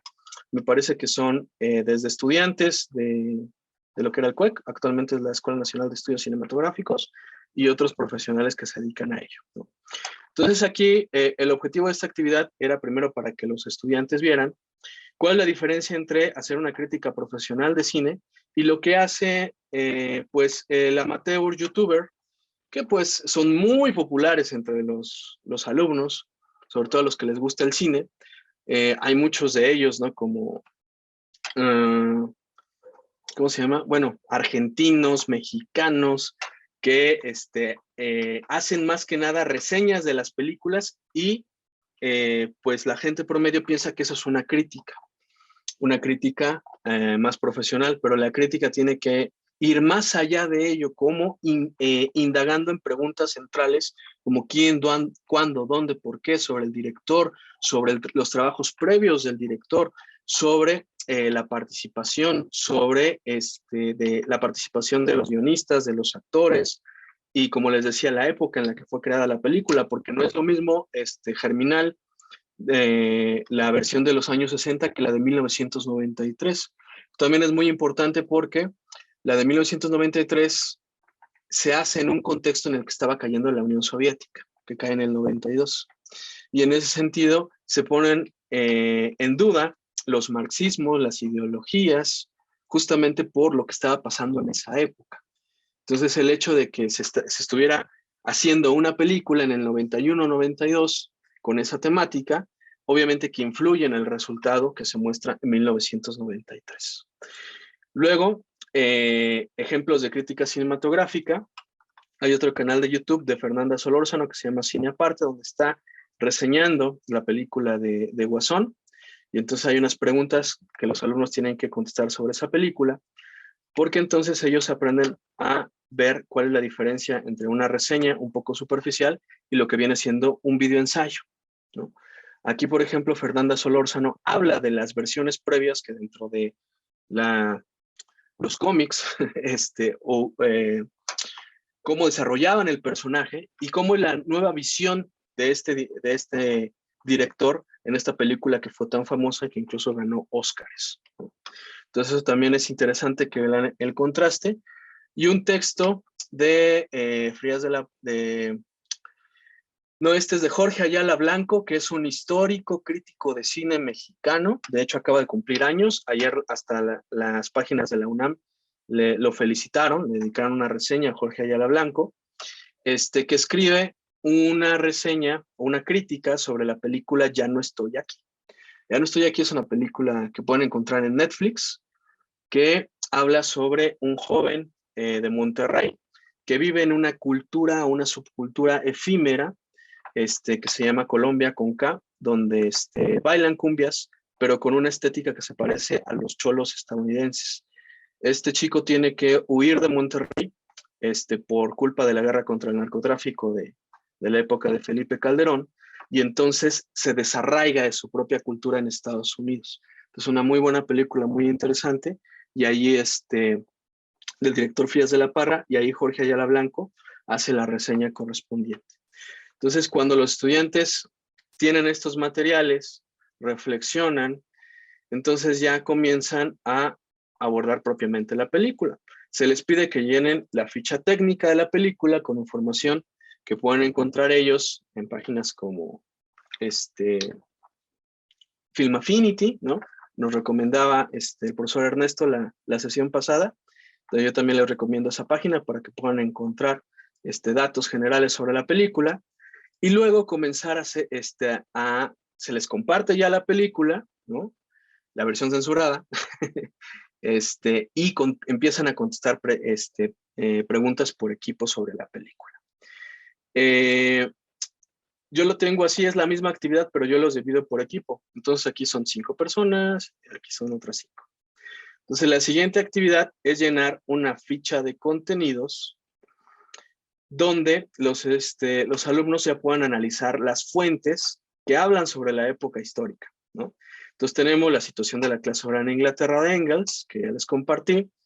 Tenemos el manifiesto del Partido Comunista para que entonces, es una selección, no es todo el manifiesto, es una selección, para que los alumnos puedan entender un poco más cuál es la ideología política detrás de la fuente, que es la Asociación Internacional de los Trabajadores, por qué Etienne Lantier agencia o actúa como actúa dentro de la película. Tenemos principios de comunismo, que también ahí nos habla sobre la ideología política. Los bakuninistas en acción, que es otra fuente de Engels que habla justamente de las repercusiones de seguir las ideas de Bakunin. Recordemos que uno de los personajes de la película es seguidor de Bakunin, el anarquista. Una vez que llenan esa ficha de contenidos, luego hay una ficha de profundización en el que ahora recurrimos a fuentes que los traen a acontecimientos más contemporáneos, al presente, ¿no? La historia de la jornada laboral de 8 horas, que ustedes ya tienen. Si no la revisaron, lo pueden revisar.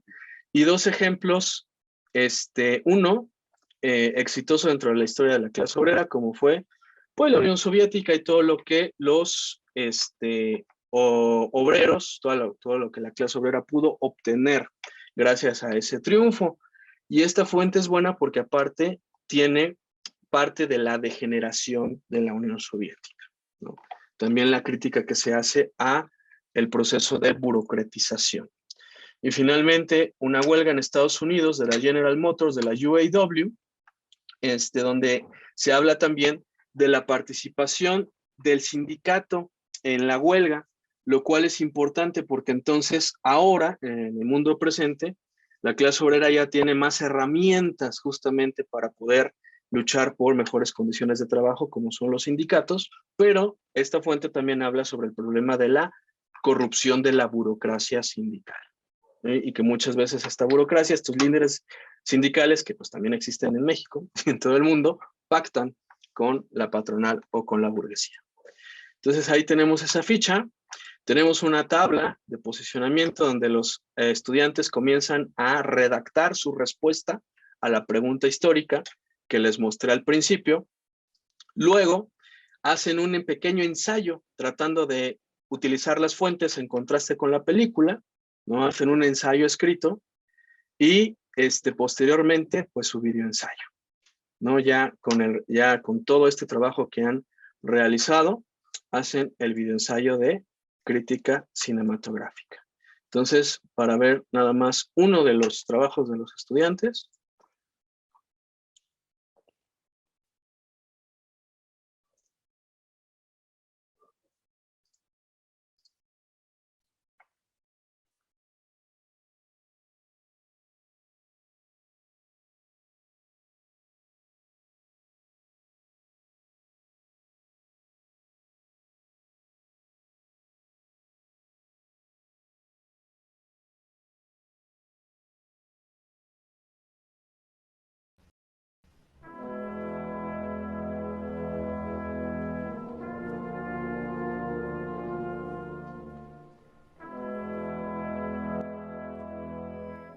Hola, hoy hablaremos de Germinal, una película basada en un libro de Émile Zola, novelista francés, teórico y máximo representante del naturalismo. Fue el impulsor de la novela experimental, es decir, de una narrativa planteada como un experimento sociológico, destinado a no reflejar la realidad contemporánea, como la novela realista, sino explicar la causa de los males sociales desde postulados positivistas, la herencia, el medio, con el fin de contribuir a su reforma y progreso. Dirigida por Claude Berry y protagonizada por Renaud Sechan como Etienne Lantier, Gerard Depardieu como Toussaint Mao, Miu Miu como la Maud, esposa de Mao, y Jean Carmet como Vincent Mao. La película narra la historia de Etienne Lantier, un joven maquinista con conocimientos políticos que obtiene trabajo en una mina al norte de Francia y conoce a la familia Mao. Germinal es una película revolucionaria porque denuncia la situación de la clase obrera y la actitud de los patrones frente a sus demandas. Esta película tiene similitudes con la actualidad, una crisis socioeconómica que hoy acontece la población de bajos recursos de México y del mundo, muchos de cuyos miembros padecen una situación igual de precaria a la de los mineros de Germinal. La lucha por los derechos laborales no ha terminado, pues siguen existiendo demasiadas injusticias en el campo laboral y la relación del proletariado con los burgueses. Después de las primeras huelgas como la de la película, mejoró la organización entre los obreros contra la burguesía, para que se tuvieran mejores salarios y mejores atenciones. También así, la clase obrera ha evolucionado y ha logrado tener sus propios respaldos que procuran que las leyes cumplan con lo establecido en los acuerdos que el gobierno prometió a esta clase. También han tenido muchas mejoras en su vida cotidiana, y no solo para ellos, sino también para sus familias. Se les ha brindado educación, salud y unas becas de apoyo monetario que en este tiempo se hacen presentes para que los jóvenes puedan continuar con sus estudios. También se han hecho propuestas de empleo para esta clase. Cita. Desde 1960 hasta 1980 se puso en marcha una campaña de construcción masiva, con el fin de brindar a cada familia urbana un departamento de alquiler nominal. Esto era considerado un derecho de la ciudadanía soviética, como el derecho al trabajo, a la educación pública y a los servicios médicos gratuitos. Spartacis League 2006. Estos logros permitieron una economía más planificada y mejores condiciones de vida. La clase obrera ha luchado por mejorar sus condiciones laborales, lo cual han logrado. Sin embargo, han ocurrido ciertas situaciones en las que se ha manifestado la corrupción, el cual es un acto detestable, tal como lo dice Jennes 1995 en su prefacio. La capa burocrática eran políticos gobernantes que se aprovecharon de que la Revolución Rusa no se extendió al resto del mundo. Al tener el poder de administrar y distribuir los recursos, estos políticos actuaron con corrupción. Esto es un ejemplo de que todas las luchas sociales comúnmente tienen una cara distinta que no conocemos. En este caso fue la corrupción. Otro ejemplo de esto lo podemos ver en el año 2009, durante el gobierno de Obama en Estados Unidos, en donde se protegió a la clase burguesa en lugar del proletariado, tal como dice el Grupo Espartaquista de México 2019. Joe Biden era parte del gobierno de Obama, que en 2009 dejó caer el martillo sobre el sindicato para rescatar a los patrones automotrices. La dirección de UAW tuvo parte en el asunto. Incluso se comprometió a no estallar huelgas y hasta la fecha alega que la orgía de despidos masivos y recortes salariales salvó empleos. La mayoría de las veces los sindicatos buscan el bien común para sus trabajadores, pero buscando primeramente el suyo, tal como lo explica en el artículo del Grupo Espartaquista de México. Pero el problema subyacente es la corrupción política de la burocracia sindical, cuyo punto de partida es la colaboración de clases. La colaboración se da cuando los dirigentes sindicales invitan a los obreros a votar por políticos burgueses o capitalistas. Las condiciones de trabajo no han mejorado del todo. Aún existe la explotación laboral, tal como se muestra en la película Los mineros. Se veían obligados a trabajar en muy malas condiciones y no era seguro permanecer en la mina, ya que se podía derrumbar y por los problemas que el carbón produce en nuestro organismo. Los utensilios que usaban eran palas, picos, cascos y una lámpara. Algunos niños llevaban canarios para alertar a los trabajadores si había algún gas tóxico. Las jornadas laborales de los mineros eran demasiado largas, tal como lo siguen siendo en la actualidad.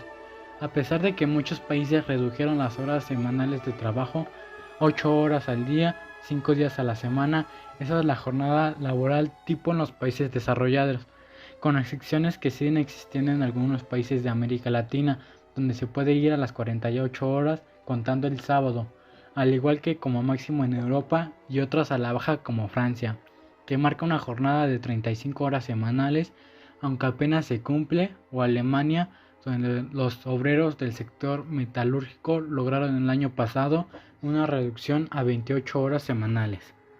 Estamos seguros que la corrupción y otros factores han sido un gran impedimento para concretar las revoluciones, pero esto no será un impedimento para no seguir en busca de un cambio. Solo es otra parte del problema que intentamos erradicar. Se necesita el poder de un Estado fuerte para luchar contra las grandes corporaciones que explotan al proletariado. Para conseguir un Estado fuerte se necesita erradicar la corrupción, al igual que personas que velen por los intereses de la mayoría, no los de unos cuantos, además de una excelente organización y trabajo conjunto. Esto no será un cambio inmediato, sino uno parcial que durará muchos años y será extremadamente difícil.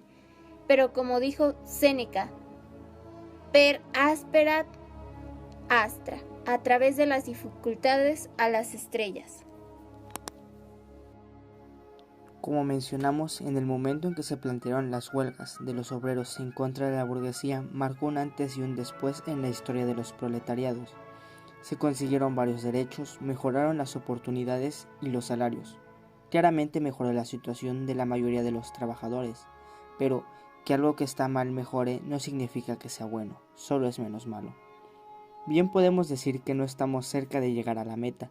Le falta mucho camino por recorrer al movimiento obrero, al igual que superar varios obstáculos. Pero podemos afirmar que la clase obrera ha prosperado en cumplir sus ideales desde el momento en que iniciaron las primeras huelgas. Tal cual como el título de la película, ese fue el momento en el que el movimiento obrero comenzó a germinar, el momento en que los mineros se unieron en contra de la burguesía, pero sin olvidar que cuando algo germina significa que comienza a desarrollarse, y este movimiento continúa haciéndolo. Esta lucha no ha terminado, esta lucha continúa.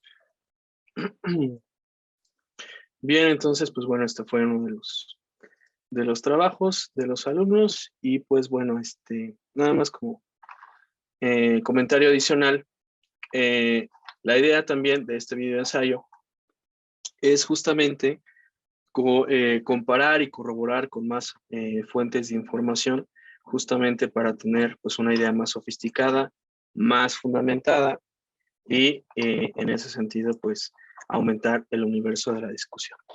Pues sería todo de mi parte, muchas gracias.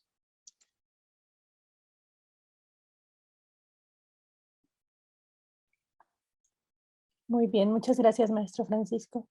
No sé si alguien tenga comentarios o preguntas para esta ponencia o para la anterior. ¿Alguna duda?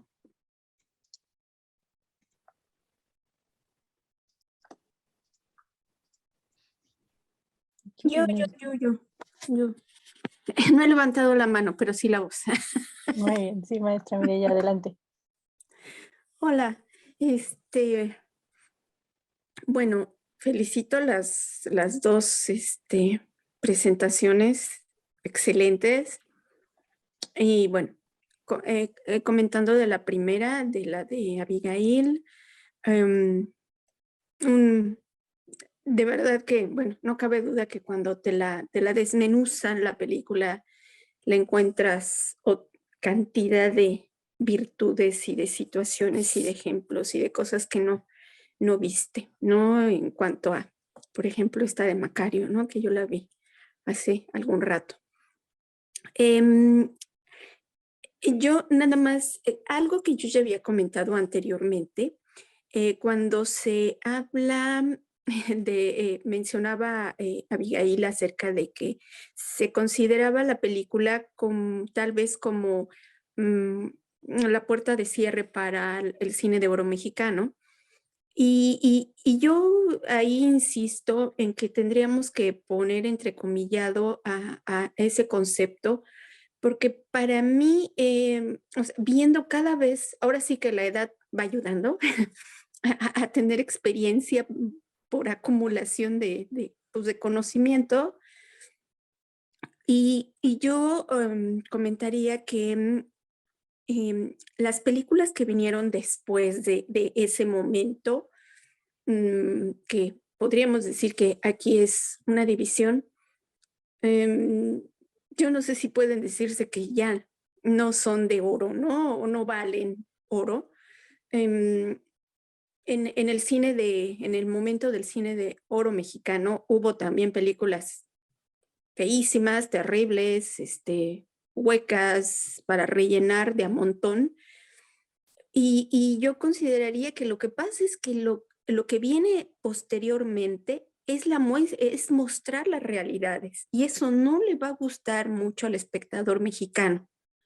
El mexicano está muy acostumbrado hasta ese momento pues a las canciones, a las faldas zamponas de las chicas,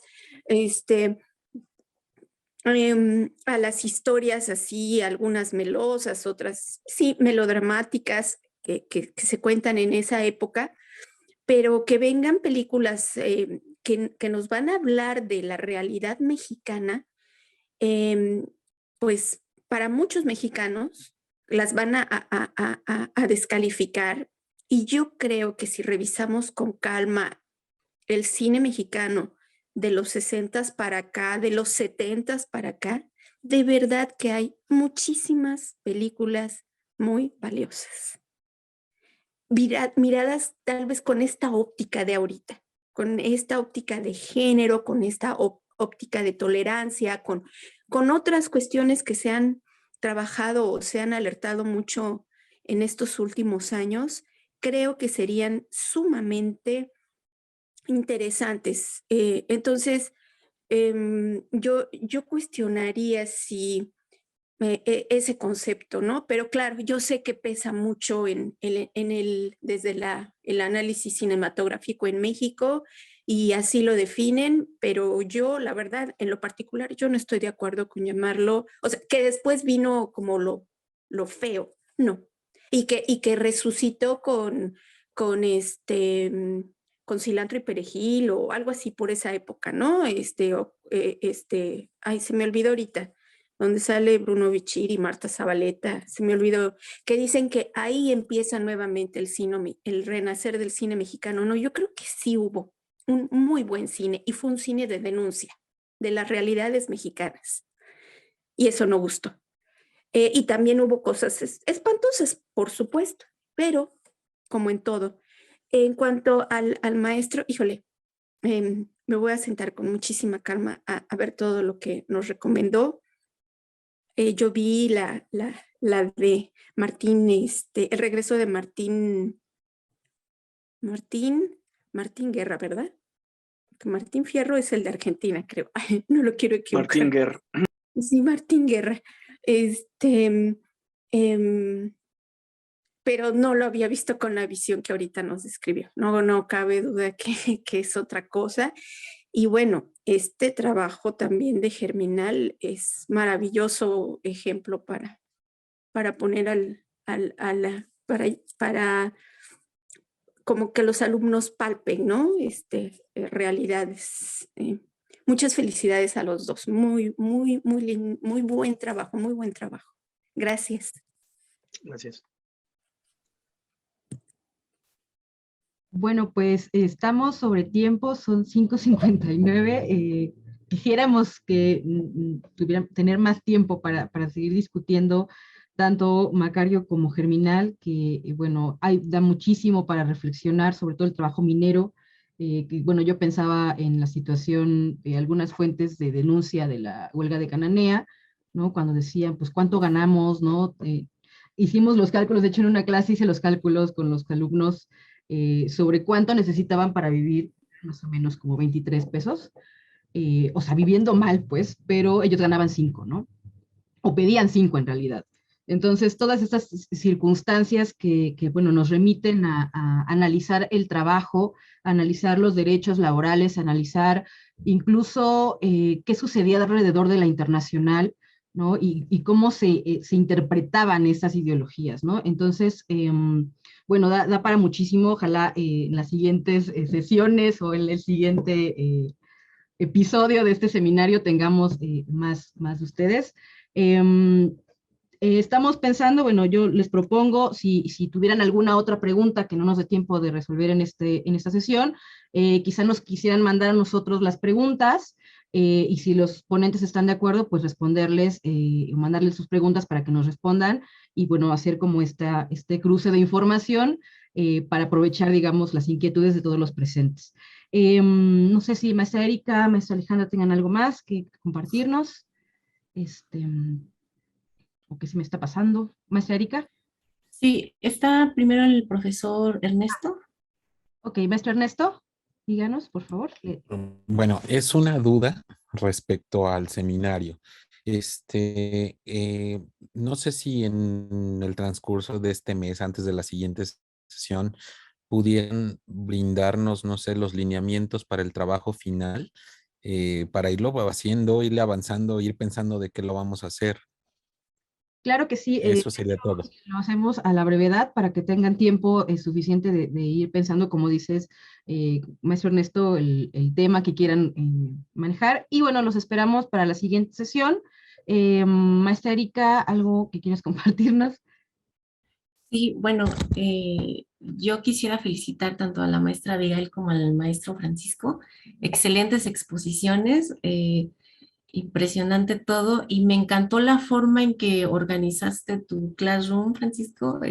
Nos muestras el paso a paso para finalmente llegar al videoensayo, ¿no? No es nada más así de hagan un videoensayo y ya, sino hay todo un proceso, ¿no? E incluso pues utilizas la redacción, el análisis, el cine, evidentemente, por supuesto, la historia. Entonces está muy completa tu propuesta didáctica. Muchas felicidades, y el trabajo que nos presentaste también está muy padre. Y igual a la maestra Abigail, pues muchas felicidades. Macario es una gran película y nos lo volviste a recordar, y te agradecemos eso, maestra Abigail. Muchas felicidades a los dos. Bueno, entonces cerraríamos la sesión del día de hoy y los invitamos para el 10 de febrero, si no me equivoco, Erika, es el 10 de febrero es nuestra siguiente sesión, y bueno, obviamente les compartiremos los materiales con tiempo para que puedan revisarlos, y bueno, nos vemos en la siguiente sesión, compañeras, compañeros. Muchas gracias por todo. Hasta luego. Ustedes, muchas gracias. Muchas gracias. Gracias. Gracias. Excelente tarde. Hasta luego. Gracias. Una delicia. Muchas gracias, felicidades. Gracias por compartir. Muy bien. Buenas tardes. Gracias, buenas tardes. Gracias, hasta luego. Hasta luego. Besitos a todos y a papachos. Bonita tarde. Igualmente.